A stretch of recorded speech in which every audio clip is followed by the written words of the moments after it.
আসসালামু আলাইকুম, আশা করি সবাই ভালো আছেন। আজকের ভিডিওর বিষয়টি হলো আমার ছোট্ট বাবুটার জন্য একটা গাড়ি তৈরি করেছি। আর গাড়ি তৈরি করার পিছনের কারণ হলো আমি বাবুটার জন্য গাড়ি কিনতে মার্কেটে গিয়েছিলাম। তো গিয়ে দেখলাম যে বাচ্চাদের জন্য যে কারগুলো বিক্রি করা হচ্ছে সেগুলো একদম নিম্নমানের মেকানিজম দিয়েছে। যারা আমার মতো মেকানিক্যালের মানুষ তারা আসলে কখনোই পছন্দ করবেন না ওইরকম। আর প্রাইস তো আকাশচুম্বী, আমি বলবো। যেগুলো নর্মাল প্রাইভেট কার সেগুলোর প্রাইস হলো 18,000 টাকা থেকে শুরু। আবার দেখেন চার্জিং টাইম কিন্তু আপনার 4-5 ঘন্টা, কিন্তু ব্যাটারি ব্যাকআপ দেবে মাত্র আধা ঘন্টা। আবার মোটর যেটা দিয়েছি সেই মোটরটা হলো ফ্যানের মোটর, নর্মাল যে পকেট ফ্যানগুলো থাকে সেরকম একটা 6 ভোল্টের একটা মোটর দিয়েছে। আর ব্যাটারিটা হলো চার্জার ফ্যানের ব্যাটারি। তো সব কিছু দেখে যেটা বুঝলাম যে 18,000 টাকা দিয়ে যদি আমি এটা কিনেও দিই সেটা লং লাস্টিং হবে না। আবার বাবুর বয়স যখন 3-4 বছর হবে তখন আর এই গাড়িটাও সে চালাতে পারবে না। তো সব মিলিয়ে চিন্তা করলাম যে একটা গাড়ি তৈরি করি, দেখা যাক মহান আল্লাহ রব্বুল আলামিন কতটুকু তৈরি করতে দেয়। তো আলহামদুলিল্লাহ 2টা বক্স পাইপ নিয়েছি। আপনারা জেনে থাকবেন অবশ্যই এক একটি বক্স পাইপ লম্বা হয় হলো 20 ফিট। তো আমি বক্স পাইপের সাইজটি নিয়েছি হলো 1 ইঞ্চি, আর থিকনেস নিয়েছি হলো 18 গেজ। 2টা বক্স পাইপ দিয়ে শুরু করেছি সকালে, এখন দুপুর পার হয়ে গিয়েছে আর কি। তো আলহামদুলিল্লাহ এই ফ্রেমটা তৈরি করেছি। তো আমার তৈরি করার ইচ্ছা হলো আর কি, যেটা আপনারা থাম্বনেলে দেখেছেন, বিএমডব্লিউর স্পোর্টস প্যারাডো। তো জানি না কতটুকু আল্লাহ রব্বুল আলামিন তৈরি করতে দিবেন, হয়তো ভালো হতে পারে বা খারাপও হতে পারে। তো এখন পর্যন্ত যে সকল জিনিসগুলো আমি ইউজ করেছি আপনাদেরকে একটু বলে দিই। 4টা ট্রলির চাকা নিয়েছি। এই ট্রলির চাকাগুলো মেনটেন্যান্স ফ্রি হয়, যে কারণে আপনি যদি দীর্ঘদিন ফেলেও রাখেন আবার ব্যবহার করতে পারবেন। আর যদি আমি এটাতে টিউব চাকা নিতাম তাহলে সেটা মেনটেন্যান্স করতে হতো, টিউব চেঞ্জ করতে হতো, হাওয়া দিতে হতো। তো সেই জন্য আমি ট্রলির চাকা নিয়েছি। আর চাকাগুলোর সাইজ হলো 4 ইঞ্চি।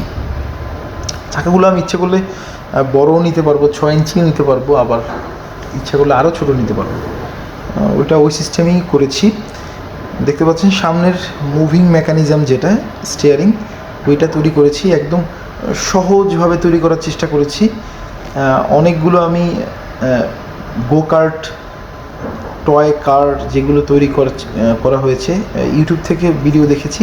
তো সেগুলোর ভিতরে একদম সিম্পল পার্সোনাল এথিক্স ইউজ করেছি, যাতে আপনারা যদি তৈরি করেন বাচ্চাদের জন্য গাড়ি যাতে সহজে তৈরি করতে পারেন, সেই জন্য আমি চেষ্টা করেছি। আর যে স্প্যান্ডেলটা কাটিং করতেছি লেদ মেশিনে সেটা হলো স্টিয়ারিংয়ের স্প্যান্ডেল, স্টিয়ারিং রডও বলা যায়। তো এটাকে একটু লেদে কাটিং করে নিলাম সাইজ মতো। আর একটা ইনফরমেশন দিই আপনাদেরকে, 4টা চাকা আমি নিয়েছিলাম হলো 800 টাকা দিয়ে। এগুলো এনেছি আমি নবাবপুর থেকে। আর 4টা স্প্রিং দেখতে পাচ্ছেন, এই স্প্রিং 4টা নিয়েছিলাম হলো গ্রামীণ সাইকেল যেগুলো আছে, ধরেন ফোনিক্স বা অন্য যে সাইকেলগুলো সেগুলোর সিটের পিছনে লাগানো থাকে এরকম টাইপের স্প্রিং। এগুলোর দাম নিয়েছি 30 টাকা করে। আর 80 সিসি বাইকের নতুন একটা মোটর নিয়েছি, এই মোটরটার দাম নিয়েছে আমার কাছ থেকে 1600 টাকা। এটার গিয়ার বক্স সহ একটা মোটর। এটা খুবই শক্তিশালী, যেহেতু আমি গো কার টয় কার তৈরি করতেছি সেজন্য একটু শক্তিশালী মোটর নেওয়ার চেষ্টা করেছি। এটা ধরেন 24 ভোল্টের ব্যাটারি দিয়ে দিলাম। এটা সুন্দরভাবে আপনি যদি স্পিড চিন্তা করেন তাও 30-40 স্পিডে এটা চলতে সক্ষম। তো আলহামদুলিল্লাহ সকাল থেকে এখন বিকাল হয়ে গিয়েছে। তো সব মিলিয়ে সামনের স্টিয়ারিং এবং মুভিং মেকানিজম যেটা সামনের চাকা এবং বাচ্চার সিট, আর সিটটা তৈরি করেছি হলো 3 মিলি থিকনেসের অ্যাঙ্গেল দিয়ে। এই অ্যাঙ্গেল ভিতরে আমি কুশন লাগাবো। তো টয় কার আর বড় কারের ভিতরে পার্থক্য তেমন নেই, প্রসেসিংটা সেম। প্রথম আপনি ফ্রেম তৈরি করলেন, এরপর পেইন্ট করবেন ফ্রেমটা, এরপর ভিতরের ইন্টেরিয়র, এরপর হলো আপনার কেচিং দিবেন, এরপর পেইন্ট হবে, টয় কার রেডি হয়ে যাবে ইনশাআল্লাহ। আর এটা হলো ইলেকট্রিক্যাল ট্রয়কার, দুইটা বক্স পাইপ নিয়েছি। প্রত্যেকটা পাইপের দাম নিয়েছে আমার কাছ থেকে 1120 টাকা করে বক্স পাইপ, দুইটা পাইপ 2240 টাকা। এরপর মোটর নিয়েছি, আপনাদেরকে বলেছি এটার দাম নিয়েছে হলো 1700 টাকা। চেইন এটার দাম নিয়েছে 200 টাকা। এরপর যে ভাইটা আমার সাথে ঝালাই করতে হেল্প করেছে ওই ভাইটাকে দিয়েছি 4000 টাকা। এটা আমি খুশি হয়ে দিয়েছি, ও কিছুই বলেনি, ও টাকাই নিতে চায়নি। খুব ভালো মানুষ যে ছেলেটা কাজ করেছে। তো সব মিলিয়ে আমার ছোট্ট বাবুর গাড়ির ফ্রেম তৈরি কমপ্লিট আলহামদুলিল্লাহ। এখন যেটা বাকি আছে সেটা হলো পেইন্ট করব ফুল এই ফ্রেমটাকে।